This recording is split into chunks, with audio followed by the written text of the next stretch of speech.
क्षेत्रीय मराठा आहोत, 96 कोळी मराठा आहोत म्हणून आम्हाला हे कुणबीचे सर्टिफिकेट नको हे म्हणणं खरं म्हणजे त्याला अर्धवटपणाचं म्हणणं आहे असं माझं स्पष्ट मत आहे. 96 कोळी कोणाला वाटत असेल आणि मला कुणबी म्हणून सर्टिफिकेट घ्यायचं नाही असं वाटत असेल तर लोकशाहीमध्ये त्याने घेऊ नये ना. ते हायकोर्टात कसं टिकलं तर हायकोर्टात टिकलं, पण त्याचं हायकोर्टने काय केलेलं आहे की मराठा समाजावर अन्याय झालेला आहे 50-60 वर्ष विनाकारण म्हणून तात्पुरतं हायकोर्टने ते मान्य केलं होतं. त्यामध्ये हायकोर्टने स्पष्ट निर्देश दिलेले आहेत सरकारला की थोड्याच कालावधीत सरकारने ओबीसी आरक्षणाचा रिव्ह्यू करावा, पुनर्तपासणी करावी आणि ताबडतोब मराठा समाजाला 50% आत ऍडजस्ट करावं, प्रगत जातींना बाहेर काढावं असा आदेश दिलेला आहे हायकोर्टने. वर्षभर त्या सरकारने काहीच केलं नाही. नंतर सुप्रीम कोर्टात जेव्हा ते अटकलं तेव्हा मग काय राहिलं म्हणण्यासारखं. या मराठा समाजाला आरक्षण मिळावे या मागणीचे पडसाद आता राज्यभर उमटत आहे. मात्र या सगळ्या प्रक्रियेदरम्यान जे काही अगोदरपासून जे काही सक्रिय लोक होते त्यांच्यासोबत आज आपण बातचीत करणार आहोत. आपल्यासोबत प्राध्यापक बाळासाहेब सराटे आहेत, त्यांच्याकडून आपण जाणून घेऊया. सर, नेमकं या मराठा आरक्षणाच्या प्रक्रियेमध्ये तुम्ही या अगोदर सक्रिय होता, मात्र गेल्या काही दिवसांपासून तुम्ही यामध्ये नाही आहेत, नेमकं याचं कारण काय? खरं म्हणजे आपली माहिती चुकीची आहे किंवा आपण सविस्तर माहिती घेत नाही आहात. मी या आंदोलनाच्या मध्ये गेली 1.5 2 वर्ष आहे आणि जरांगे पाटलांबरोबर मी अनेक गावांमध्ये दिवसभर रात्रीपर्यंत आम्ही प्रवास केलेला आहे. छोट्या बैठका घेऊन आम्ही समाजामध्ये ही जागृती केलेली आहे आणि आता सुद्धा मी जरांगे पाटलांच्या सोबतच आहे. माझी भूमिका ही एकदा आंदोलन सुरू झालं की बॅकबोन म्हणून काम करण्याची असते. मी मीडिया समोर यायलाच पाहिजे असं काही आवश्यक नसतं. मी एक अभ्यासक आहे. माझी जिथे गरज असेल तिथे मी नक्की हजर असतो आणि या आंदोलनात तर मी सक्रिय आहे, यात काही शंका घ्यायचं काही कारण नाही. मराठा समाजाला कुणबी आरक्षण देणं शक्य आहे का, आणि शक्य असेल तर याच्यासमोर कायदेशीर अडचणी नेमक्या काय काय आहेत?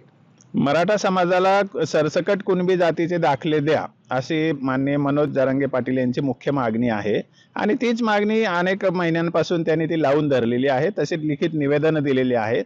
त्यामुळे असं कोणी शंका घ्यायचं कारण नाही की जरांगे पाटलांची ही मागणी अचानक आलेली आहे. जरांगे पाटलांची हीच मूळ मागणी आहे की मराठवाड्यामध्ये मुख्यत्वे मराठा समाज हा निजामाच्या काळात होता.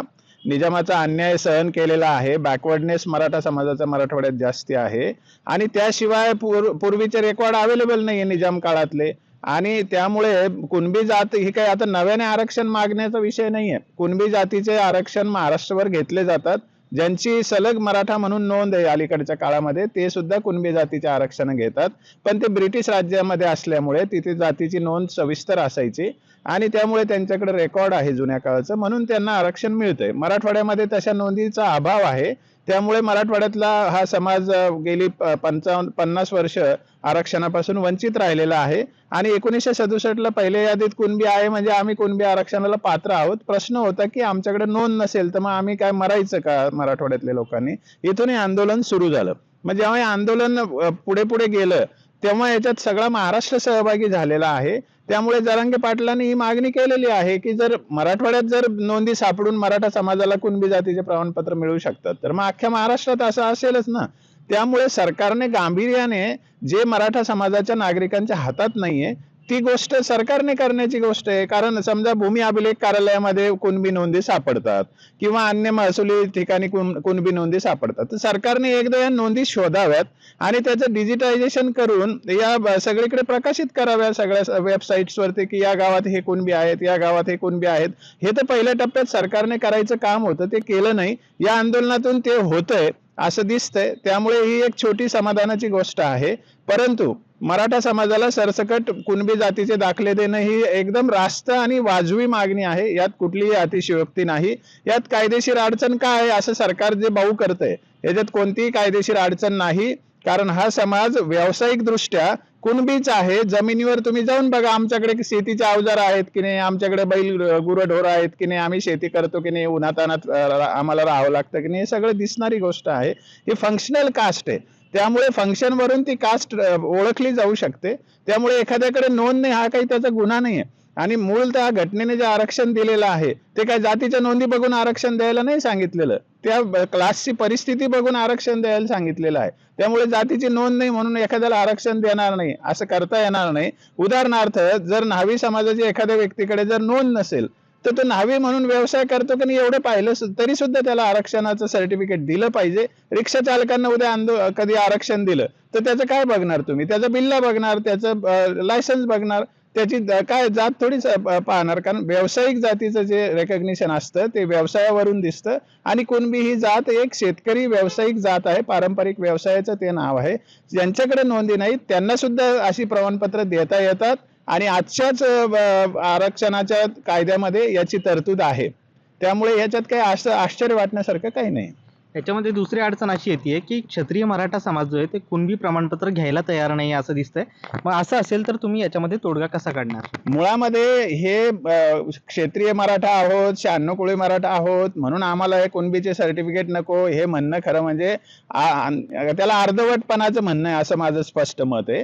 कारण पंजाबराव देशमुख हे देशमुख होते आणि विदर्भामध्ये सगळे देशमुख लोक कुणबी जातीचे प्रमाणपत्र घेतात. ते क्षत्रिय नाहीत का? ते क्षत्रियच मूळतः ते सगळेच मराठा समाज स्वतःला क्षत्रिय म्हणवतो. त्यामुळे कुणबी क्षत्रिय नसतो असं काही मानायचं कारण नाही. 96 कुळे कोणाला वाटत असेल आणि मला कुणबी म्हणून सर्टिफिकेट घ्यायचं नाही असं वाटत असेल तर लोकशाहीमध्ये त्याने घेऊ नये ना ते. आणि त्यांना वेगळं आरक्षण मागायचा सुद्धा अधिकार आहे तर त्यांच्यासाठी क्युरिटी पिटिशनचा मार्ग सरकारने ओपन केलेलाच आहे. पण जरांगे पाटील जी मागणी करता आहेत ते गरजवंत गरीब मराठ्यांची मागणी आहे आणि त्यांना असं वाटतंय की कुणबी म्हणून दाखले घेण्यामध्ये त्यांना जास्त सुरक्षितता आहे आणि सहजपणे आरक्षण मिळण्याचा तो मार्ग आहे. तर त्यात काही गैर आहे असं मला वाटत नाही. आता जर कुणबी आरक्षण दिलं तर ते कोर्टात टिकेल का? कारण यापूर्वी विशेष कायदा करूनही ते कोर्टात टिकलं नव्हतं. मुळामध्ये कुणबी आरक्षणाचा कधी कायदा केला नाही त्यामुळे ते कोर्टात टिकलं नाही हे म्हणणं बरोबर नाहीये. मुळात मराठा आरक्षणाचा जो कायदा केला तो घटनाबाह्य कायदा होता. कारण गायकवाड आयोगाचं जे शिफारसी होत्या त्या 50% आत आरक्षण देण्यासाठी होत्या आणि राज्य मागासवर्ग आयोगाची कार्यकक्षा पण आता ओबीसीची यादी आहे तिथपर्यंतच चालते. 50%च्या वर आरक्षण द्यायला राज्य मागासवर्ग आयोगाची शिफारस चालत सुद्धा नाही.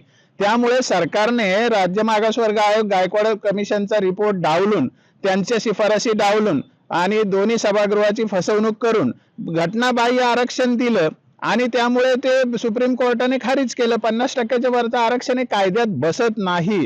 त्यामुळे 50%च्या वरचं आरक्षण देण्याची भाषा जे घटनात्मक पदावर राहिलेले लोक काम करतात तेव्हा ती चुकीची गोष्ट आहे, ती घटनाबाह्य गोष्ट आहे. त्यांनी असं करू नये.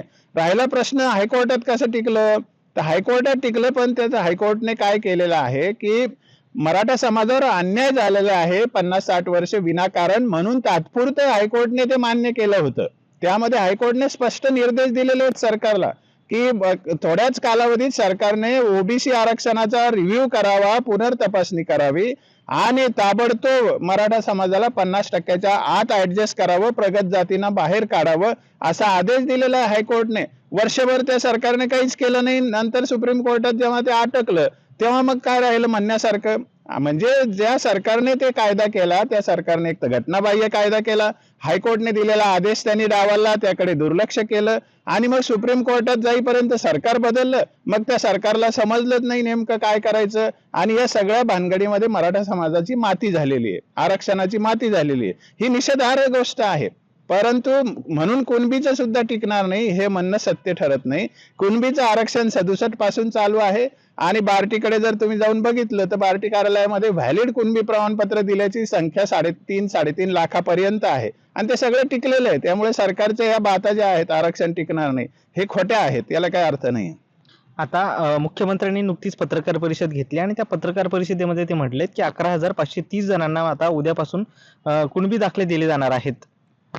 मुळामध्ये माननीय मुख्यमंत्री साहेबांनी जी पत्रकार परिषद घेऊन एक पुढाकार घेऊन एक चांगली पाऊल उचललेलं आहे याच्याबद्दल थोडंफार समाधान वाटावं अशी ही परिस्थिती जरूर असू शकते. परंतु ज्या स्तरावर जरांगे पाटलांचं आंदोलन सुरू आहे, जरांगे पाटलांचं आता जीवन दावावर लागलेलं आहे आणि हे काय व्यक्तीचं आंदोलन नाहीये ना. सरकारने हे समजून घेतलं पाहिजे की हा व्यक्तीचा इगो नाहीये, हा याच्यामध्ये जेवढा करोडोचा मराठा समाज सहभागी होतोय, मराठा समाजाची प्रचंड मोठी वेदना आहे आणि स्वतः मुख्यमंत्री साहेब म्हणतायत की 40 वर्षापासूनचा प्रश्न आम्ही एका महिन्यात कसा सोडवणार. मग हे जेव्हा आश्वासन दिलं तुम्ही तिथे जाऊन तेव्हा तुम्ही समजून घ्यायला पाहिजे होतं की एका महिन्यात नाही सुटणार हा प्रश्न, स्पष्ट बोलायला पाहिजे होतं ना. मुळामध्ये सरकारने आज सुद्धा जरांगे पाटलांचा सन्मान करावा, त्यांच्याकडे जावं, पारदर्शकपणे त्यांच्याशी बोलणं करावं की त्यांना हे सरसकट कुणबी जातीचे दाखले देण्यासाठी काय काय पावलं ते उचलणार आहेत, कोणत्या गोष्टीला किती कालावधी लागणार आहेत आणि त्याच्या आधारे जरांगे पाटलांसमोर सगळं मांडावं, जरांगे पाटलांना विश्वासात घ्यावं, जनतेला विश्वासात घ्यावं आणि त्याप्रमाणे शब्द पाळावा की पुढच्या महिन्याभरात ते करणार आहेत. तर कसं कसं करणार आहे ते समजावून सांगावं. आम्हाला सरसकट कुणबी जातीचे दाखले मिळण्याची तरतूद पाहिजे. ती सरकार कशी करणार आहे याबद्दल सरकारने पारदर्शक राहिलं पाहिजे, ही तर बरोबर अपेक्षा आहे ना. तर हे होते बाळासाहेब सराटे यांनी सांगितलं की सरकारने अधिकाऱ्यांच्या बोलण्यावर न जाता स्वतः मनोज जरांगेंना बोलावं आणि याच्यावर कसा तोडगा निघेल, काय काय करता येईल हे समजावून सांगितलं तर नक्कीच याच्यावरती तोडगा निघेल आणि याच्यातून मार्ग काढता येईल असं त्यांनी सांगितलंय. सुशील राऊत, महाराष्ट्र टाइम्स, छत्रपती संभाजीनगर.